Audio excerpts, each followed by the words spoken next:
पुराने कई बार के होली का बदला लेना बाकी है। अभी जाऊंगा इस बार तो उनको बिल्कुल वैसे ही डुबो के आऊंगा रंग में, जैसा मेरे साथ किए थे पिछली बार। करे वादा ला भुलाए। तो कल ही एक साथी ने फिर से फोन करके बताया है कि करे वादा ला निभाए, ऐसा हम फाग बना करके माननीय मुख्यमंत्री जी विष्णुदेव साय जी के लिए रखे हैं।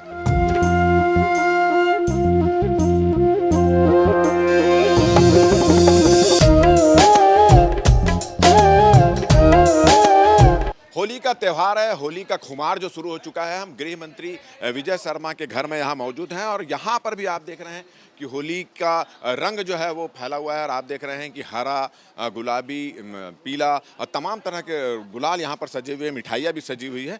और सुबह से ही अगर हम बात करें तो जो गृह मंत्री विजय शर्मा है उनके घर में होली की बधाई देने वालों का तांता यहाँ पर लगा हुआ है, लगातार व्यस्त हैं। उनको अपने गृहग्राम जाना है, गृहग्राम भी निकलने वाले हैं और उसके पहले जो है लोगों का मिलना जुलना यहाँ पर शुरू है और वो बस कुछ देर बाद यहाँ पे निकलेंगे। हम उनसे बात करेंगे, विभिन्न मुद्दों पर भी बात होगी और थोड़ा सा होलियाना माहौल आप यहाँ पर देख रहे हैं। तो विभिन्न मुद्दों पर हम उनसे चर्चा करेंगे कि किस तरह से होली का माहौल, वो किस तरह से होली खेलते हैं, उनकी पहले किस तरह से होली खेलते थे, होली की क्या उनकी यादें हैं, इन तमाम मुद्दों को लेकर उनसे चर्चा करेंगे। तो आप देख रहे हैं कि लोगों से मिलना जुलना यहाँ पर उनका जारी है, चेहरे पर गुलाल भी यहाँ पर लग चुका है। तो चलिए हम बात करते हैं, होली का समय है और होली की अगर बात करें तो पहले आपकी होली किस तरह से रहती थी, किस तरह से मनाते थे और अब किस तरह से होली रहेगी? कुछ पुरानी यादें दोस्तों यारों के साथ होली की कुछ पुरानी यादें भी होंगी आपकी? नहीं, पुराने कई बार के होली का बदला लेना बाकी है।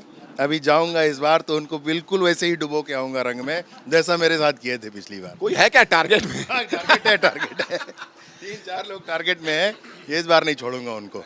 तो वही अंदाज वही रहेगा होली का? अरे भाई, होली का अपना अंदाज होता है, इसमें आदमी का अंदाज क्या होगा?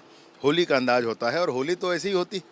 चलिए एक चीज़ और है कि चुनाव का समय है, होली का माहौल है और देखा यह जाता है कि नक्सली ऐसे मौके पर थोड़ा से फिराक में रहते हैं हमला करने की, क्योंकि पिछले अगर इतिहास देख लिया जाए तो होली दिवाली के समय वो बड़ी वारदात करने की फिराक में रहते हैं। एक दूसरा चुनाव का समय चल रहा है, लोकसभा चुनाव चल रहा है, विधानसभा चुनाव में भारतीय जनता पार्टी के कार्यकर्ता टारगेट पे थे नक्सलियों के, अभी फिर वो जाएंगे नक्सली प्रभावित इलाकों में चुनाव प्रचार करेंगे। किस तरह से सावधानी बरतने के निर्देश दिए गए हैं? अफसरों से आपकी इस संबंध में बातचीत हुई कि क्या दिशा निर्देश? बहुत सारी बातें हुई हैं, बहुत सारे लोगों की सुरक्षा बढ़ाने की बातें हुई हैं, उसमें राजनीतिक दलों के आधार पर नहीं।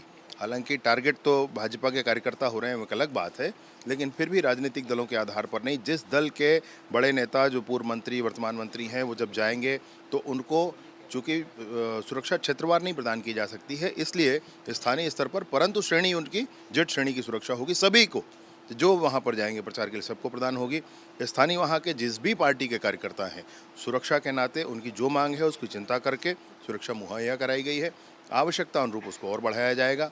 फिर भी कार्यकर्ताओं से मैं अपील करता हूँ, हमारी भारतीय जनता पार्टी के भी और सभी राजनीतिक दल के कार्यकर्ताओं से, कि प्रशासन के अधिकारियों के माध्यम से दी गई सूचना या सलाह, पुलिस के अधिकारियों के द्वारा दी गई सूचना या सलाह को गंभीरता से लें, उसको नज़रअंदाज न करें। ये होली का समय है, शांतिपूर्ण होली के लिए भी निश्चित रूप से अधिकारियों से आपसे बातचीत होगी, मीटिंग लिए होंगे। किस तरह के दिशा निर्देश दिए हैं और क्या एहतियात बरतने के निर्देश दिए गए? देखिए साहब, होली के जैसे पवित्र पर्व को कुछ ऊटपटांग ढंग से मनाने की कोशिश करते हैं, सोचते हैं उसमें नशा करना है, सोचते हैं उसमें कुछ हुड़दंग करना है, तो वैसे नहीं होता है। होली में तो ये है कि मन की मलिनता साफ हो जाए, इसलिए होली होती है। और छत्तीसगढ़ में विशेष रूप से बड़े ही अच्छे आयोजन इस विषय पर होते हैं। फाग के आयोजन हैं। मैं कवर्धा में जा रहा हूँ तो कितनी फाग वाली पार्टियों ने अभी फ़ोन कर रखा है कि हमारा फाग होगा भैया, वहीं आना। मैं बोला भैया तुम्हारे संग महू झान मंजीरा बजाऊँगा, तुम आ जावा।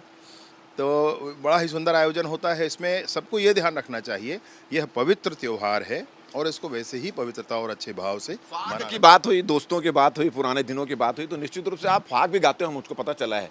होली के फाग भी गाते, एक कुछ गुनगुना दीजिए। एक आंदोलन के समय में फाग गाए थे। आंदोलन के समय में एक फाग था, मैं आपको एक मिनट बता रहा हूँ उसको। करे वादा ला भुलाए। तो कल ही एक साथी ने फिर से फ़ोन करके बताया है कि करे वादा ला निभाए, ऐसा हम फाग बना करके माननीय मुख्यमंत्री जी विष्णुदेव साय जी के लिए रखे हैं। तो अब कल उसका सब आगाज होगी भैया। तो करे वादा ला निभाए, आगे की अंतरा आप कल सुनिए आकर के। चलो आपको बहुत बहुत बधाई हो होली की, हार्दिक हार्दिक हार्दिक शुभकामनाएं, शुभकामनाएं। आपको भी हार्दिक प्रदेश में शुभकामनाएं। सुख समृद्धि रहे और किसी प्रकार को कोई घटना ना हो, यही हम भी चाहते हैं। बहुत बहुत हार्दिक शुभकामनाएं। तो आपने देखा कि गृह मंत्री और उप मुख्यमंत्री विजय शर्मा होली के रंग में रंगे हुए हैं, होली की मूड में नजर आ रहे हैं। उन्होंने फाग भी गा के सुनाया और चेहरे पे उनके गुलाल भी देख रहे हैं और एक दोस्तों के साथ होली मनाने की एक जो चेहरे में जो खुशी होती है वो भी नजर आ रही है। अभी वो रायपुर से निकले हैं, रायपुर से निकलकर अपने क्षेत्र जाएंगे और अपने दोस्तों के साथ पुराने अंदाज में होली मनाएंगे। और साथ ही साथ उन्होंने प्रदेश की जनता से भी अपील की है कि होली में नशा ना करें, नशे में गाड़ी ना चलाएं, शांतिपूर्ण ढंग से होली मनाएं। हमारा ये वीडियो और हमारी ये बातचीत आपको अच्छी लगी हो तो ज़्यादा से ज़्यादा इसको शेयर करें, सब्सक्राइब करें और अपने सुझाव देना ना भूलें। और मुझे और मेरे कैमरामैन लखन शर्मा को दो इजाज़त। नमस्कार।